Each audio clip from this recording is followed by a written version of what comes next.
BJP दफ्तर की उखाड़ी नींव, कुछ देर पहले ही ओपी धनखड़ ने किया था शिलान्यास, पुलिस ने दर्ज की एफआईआर।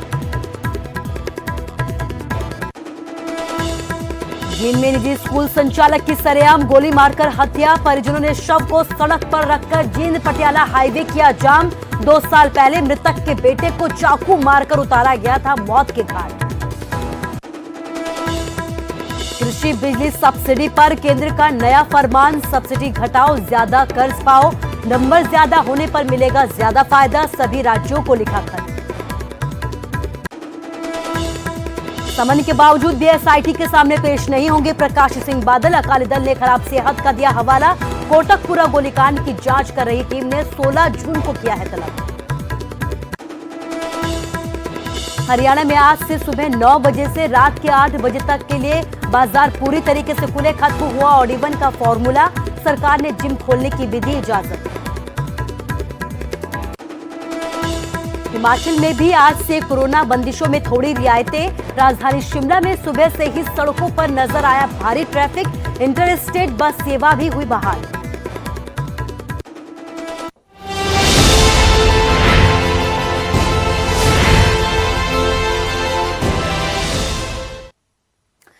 नमस्कार, स्वागत है आपका न्यूज 18 पंजाब हरियाणा हिमाचल में। मैं हूं आपके साथ कुसुम रावत। बुलेटिन का आगाज झज्जर से आ रही एक खबर के साथ करेंगे।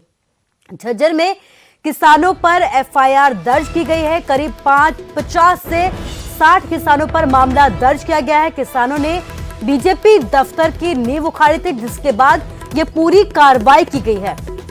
ओपी धनखड़ ने शिलान्यास किया था, जिसके बाद किसानों की तरफ से नींव उखाड़ दी गई। तो बड़ी खबर आपको दिखा रहे हैं झज्जर से, जहां पर किसानों पर एफआईआर दर्ज की गई है। करीब 50 से 60 किसानों पर मामला दर्ज हुआ है।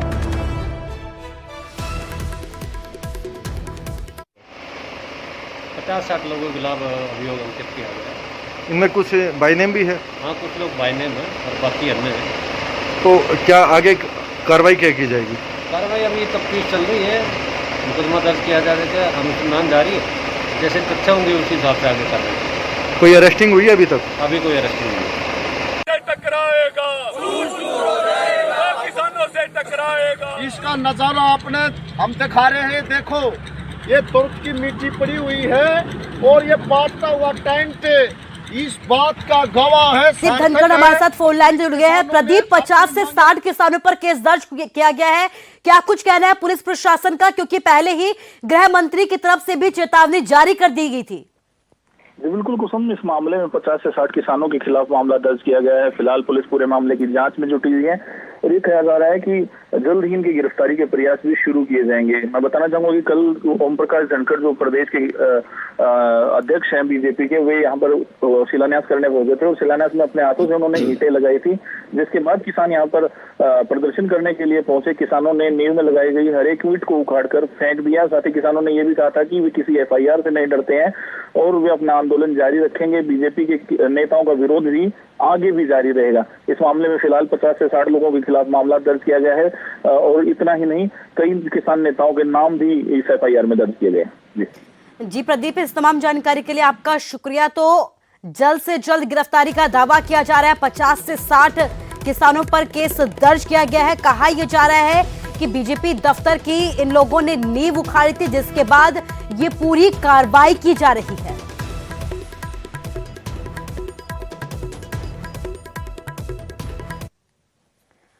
और अब खबर जींद से है। जींद में निजी स्कूल संचालक की सरेआम हत्या की गई है, जिसके बाद परिजनों ने शव को सड़क पर रखकर बकायदा जाम लगाया है। परिजनों ने जींद पटियाला हाईवे को भी जाम किया है। बदमाशों ने सुबह गोली मारकर मौत के घाट उतार दिया था, जिसके बाद ये जाम लगाया गया। घर के बाहर सरेआम गोलियों से भूनकर हत्या की गई। 2 साल पहले इसी तरीके से मृतक के बेटे की भी हत्या हुई थी, चाकू से गोदकर मौत के घाट उतारा गया था। उचाला कला के अलीपुर गांव का ये पूरा मामला है, जहां पर सरेआम मौत के घाट उतार दिया गया है। और अब रोष स्वरूप परिजनों ने हाईवे को जाम किया है। जींद पटियाला हाईवे को जाम किया गया है, शव को रखा गया है और जल्द से जल्द कार्रवाई की मांग को लेकर यहां पर विरोध प्रदर्शन किया जा रहा है। आपको बता दें कि बदमाशों ने सुबह ही गोली मारकर मौत के घाट उतारा था निजी स्कूल संचालक को। घर के बाहर ही गोलियों से भूनकर मार डाला गया। 2 साल पहले इसी तरह मृतक के बेटे की भी हत्या कर दी गई थी। चाकू से गोदकर मृतक के बेटे को मौत के घाट उतारा गया था। और आज बड़ी बात यह है कि निजी स्कूल संचालक को भी इसी तरीके से बदमाशों ने मौत के घाट उतार दिया। और यही वजह है कि अब रोष स्वरूप परिजनों ने हाईवे जाम किया है, शव को सड़क पर रखा है, हाईवे पर रखा है और लगातार यहाँ पर कार्रवाई की मांग की जा रही है। प्रशासन मुर्दाबाद, मुर्दाबाद, मुर्दाबाद, प्रशासन मुर्दाबाद, मुर्दाबाद, मुर्दाबाद। वॉकिंग पे तो हर रोज का जाना था। आज पता अचानक ही 2 बंदे बाहर से आए तो उन लोगों ने जब सामने से अटैक किया, पहली गोली माथे मारी, मामा जी के थे मेरे, और दूसरी अपने इस पेट में, और कई गोली मारी हैं। और जो आसपास में लोग थे उनको भी धमकी दी गई है कि यदि तुम बीच में आओगे तो तुम्हें भी गोली मार दी जाएगी। ज्यादा जानकारी के लिए हमारे संवाददाता विजेंद्र कुमार हमारे साथ फोन लाइन से जुड़ गए। विजेंद्र, आपसे ये जानना चाहेंगे कि आज निजी स्कूल संचालक की सरेआम गोली मारकर हत्या कर दी गई है। बड़ी बात यह है कि इससे पहले मृतक के बेटे को भी इसी तरीके से मौत के घाट उतारा गया था। अभी तक इस पूरी खबर पर क्या कुछ अपडेट है आपके पास? तो तुम देखिए, जो मामला है जींद जिले के उसाना कस्बे में अलीपुरा गांव का है, जहां एक जो निजी स्कूल संचालक है, सुरेश नाम है उनका, और 50 साल के करीब उनकी उम्र बताई जा रही है। सुबह जब वो घर से अपने गांव में सैर के लिए निकले तो अज्ञात जो है बदमाश आए और गाड़ी में सवार होकर आए थे, उनको गोलियां मारकर जो है वो फरार हो गए। उनकी मौके पर ही गोलियां लगने से मौत हुई है। हालांकि जो ग्रामीण थे उनके जो साथ थे, उन्होंने बचाने का जब प्रयास किया तो उन पर भी बंदूक तानी गई, ऐसे आरोप लगाए जा रहे हैं। और जब उनको अस्पताल लाया गया तो डॉक्टरों ने उनको मृत घोषित किया। इसके बाद जो परिजनों ने पूरा हंगामा किया है और ग्रामीण भी उनके साथ हैं। उन्होंने जींद पटियाला जो दिल्ली नेशनल हाईवे है, राष्ट्रीय राजमार्ग, उसको उचाना के पास, उनके गांव के पास जाम किया हुआ है। उनकी यही मांग है कि आरोपियों की गिरफ्तारी की जाए, क्योंकि परिजनों का आरोप है कि उनका एक जो बेटा है नेकीराम कॉलेज रोहतक में 2018 का मामला है, कोई इनका विवाद हुआ था छात्रों का, उसमें उनकी जो है चाकू से गोदकर निर्मम हत्या की गई थी। उसी मामले में ये गवाह थे और काफी इनके ऊपर दबाव डाला जा रहा था कि मामले को निपटाया जाए, सुलझाया जाए, मामला जो केस है, जो गवाही है वो ना दी जाए, इस तरह के आरोप लगाए जा रहे हैं।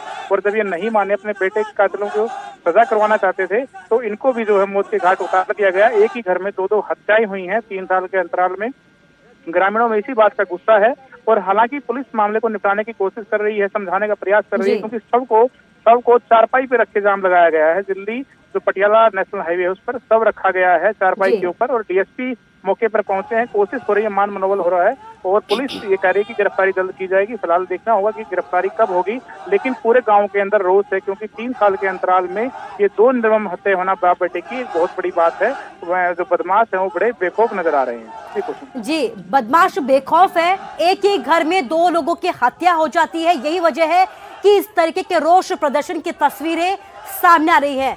जींद से इस तमाम जानकारी के लिए विजेंद्र आपको शुक्रिया कहना चाहूंगी। तो बड़ी बात यह है कि एक ही घर में 2 लोगों का कत्ल हो जाता है। इससे पहले बेटे का मर्डर हुआ था और आज पिता की भी इसी तरीके से निर्मम तरीके से हत्या कर दी जाती है। अपने बेटे के कातिलों को सजा दिलाने के लिए गवाह था पिता, लेकिन बदमाशों की तरफ से पिता को भी मौत के घाट उतार दिया गया। और यही वजह है कि गुस्साए परिजन अब न्याय की मांग कर रहे हैं। कातिलों को जल्द से जल्द सलाखों के पीछे डालने की पुरजोर तरीके से यहां पर मांग उठाई जा रही है।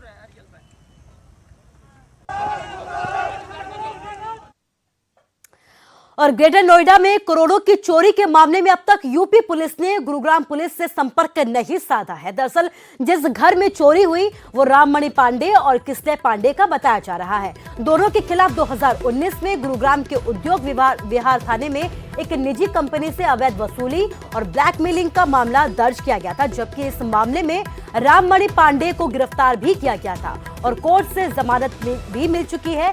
जबकि किसले पांडे तभी से ही लगातार फरार बताया जा रहा है। बताया ये भी जा रहा है कि दोनों इस वक्त विदेश में हो सकते हैं। बहरहाल अब गुरुग्राम पुलिस अपनी जांच का दायरा बढ़ाने में जुटी है।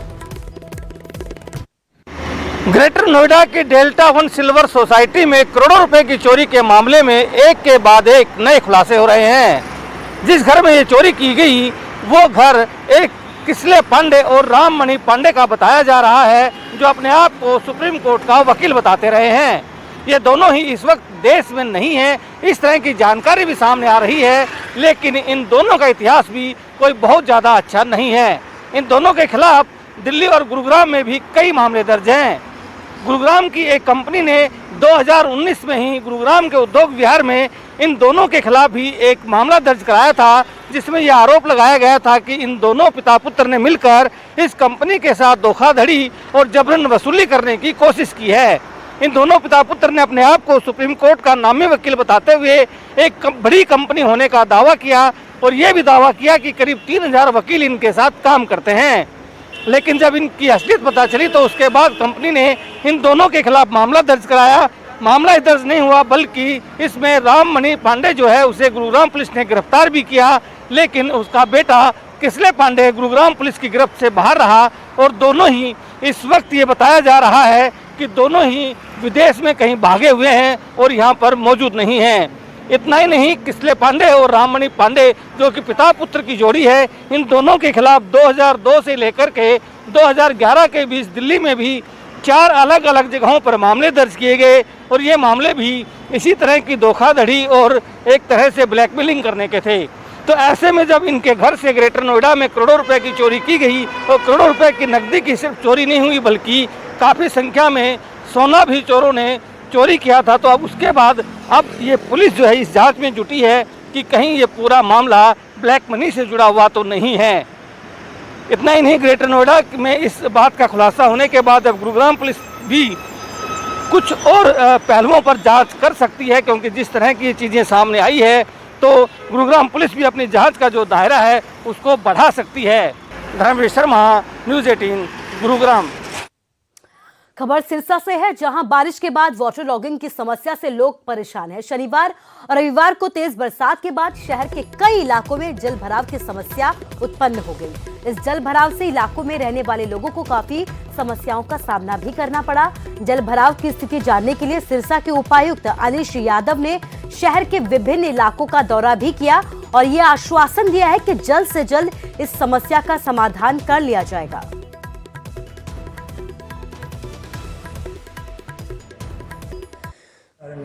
हमारी जो शहर की बसावट है वो थोड़ा लो लाइंग एरिया है, तो कुछ जो पोर्शन है जैसे हमारे जो पुराने जो बाज़ार हैं तो वहाँ पे पानी हमेशा खड़ा होता आया है।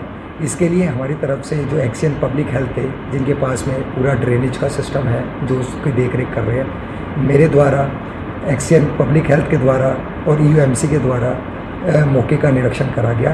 वहाँ पे सभी जो हमारे अधिकारीगण हैं उनको दिशा निर्देश दिए गए कि आपकी जो ड्रेनेज सिस्टम्स है इसकी हम साफ़ सफाई कर लें। अभी हमारे पास टाइम है 15-20 दिन का, तो उस चीज़ को हम इम्प्लीमेंट कराएंगे टाइम बाउंड मैनर के अंदर में। बिलासपुरा के कोठीपुरा एम्स के निर्माण कार्यों से प्रभावित ग्रामीणों ने धरना प्रदर्शन शुरू कर दिया है। स्थानीय लोगों ने एम्स प्रबंधन के खिलाफ धरना प्रदर्शन शुरू कर दिया है।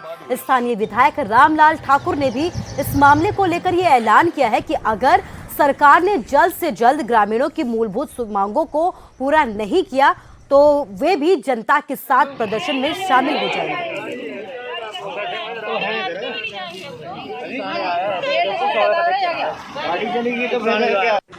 हमारे साथ जो यहाँ पे है कोठीपुरा पंचायत और राजपुरा पंचायत के जनप्रतिनिधि भी यहाँ पे है। जो समस्या आज हमें आ रही है लोगों को, हमारे चाहे राजपुरा, नोवा, कोठीपुरा, वो जो बरसात के कारण जितनी भी कटिंग NCC कंपनी द्वारा करवाई गई थी वो सारा मिट्टी जो है लोगों के खेतों में, कुएं में, सब रास्ते खराब हो गए। घरों तक, बावड़ियाँ और मंदिरों तक जो है वो मिट्टी पहुंच गई। इसमें ना जिला प्रशासन जो है वो कोई कदम उठा रहा है।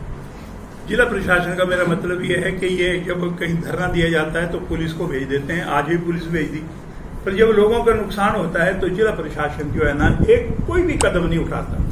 लोगों को एक मैं कहूँगा कि टके की भी मदद जो है वो जिला प्रशासन की तरफ, सरकार की तरफ से नहीं मिली। हिमाचल में आज से कोरोना बंदिशों में थोड़ी रियायत दे दी गई है, जिसका असर राजधानी शिमला में भी देखने को मिला है। सुबह से ही सड़कों पर भारी ट्रैफिक नजर आया है, कई जगह जाम जैसी स्थिति भी बनी है, जिसका जायजा लिया न्यूज़ 18 के संवाददाता रणवीर सिंह ने। कोरोना की बंदिशों में रियायत मिलने के बाद क्या हाल है, इसकी तस्वीरें आपको दिखाना चाहेंगे कि यहाँ पर किस तरह की स्थिति देखी जा रही है। राजधानी शिमला में विधानसभा चौक के पास की ये तस्वीरें हैं कि यहाँ पर आज से जिस तरह से परिवहन सेवाएं बहाल की गई है, तो सुबह से ही इस तरह की स्थिति जो है शहर के अलग अलग कोने से निकल कर आ रही है। यह मुख्य सड़क है और यहाँ पर आप देख सकते हैं कि गाड़ियों की आवाजाही किस तरह से हो रही है और जगह जगह जो है जाम की स्थिति बनती हुई नज़र आ रही है। और सुबह से इस तरह की तस्वीरें आ रही हैं। पर्यटकों की बात करें तो पर्यटकों की जो आमद है वो भी काफ़ी ज़्यादा यहाँ पर बढ़ गई है। और ज़रा ये तस्वीरें देखिए किस तरह की तस्वीरें यहाँ पर निकल कर आ रही हैं। एक ही जंक्शन में कितनी गाड़ियाँ यहाँ पर आपको देखने को मिल सकती हैं और एक तरफ आप जो है जाम देख सकते हैं। हिमाचल बॉर्डर समेत कई जगहों पर बढ़ रही भीड़ पर सीएम ने चिंता भी जताई है। मुख्यमंत्री ने सभी जिलों के डीसी को ये निर्देश दिए हैं कि भीड़ ना लगने दें और कोरोना के नियमों की पालना हो, ये सुनिश्चित किया जाए। दरअसल परवाणु बॉर्डर्स पर बाहरी राज्यों से हिमाचल आने वाले वाहनों पर लंबा जाम लग गया था, जिसके बाद सीएम की तरफ से ये निर्देश जारी किए गए हैं। काफी लंबे अरसे के बाद जो रिलैक्सेशन दी है उसके कारण लोगों को आने जाने के लिए एक सुविधा लग रही है कि अब हिमाचल में हम जा सकते हैं, घूम सकते हैं। और ये टूरिज्म की दृष्टि से आजकल के दिन जो है ये टूरिस्ट सीजन है हमारा। और मैंने भी इस बात को नोटिस किया, मैंने भी देखा है। एक तो हमने प्रशासन को इस बात के लिए कहा कि कहीं भी क्राउडिंग नहीं होनी चाहिए, सोशल डिस्टेंसिंग मेंटेन्ड रहे, ये बहुत आवश्यक है। और यहाँ रुकेंगे एक छोटे से ब्रेक के लिए।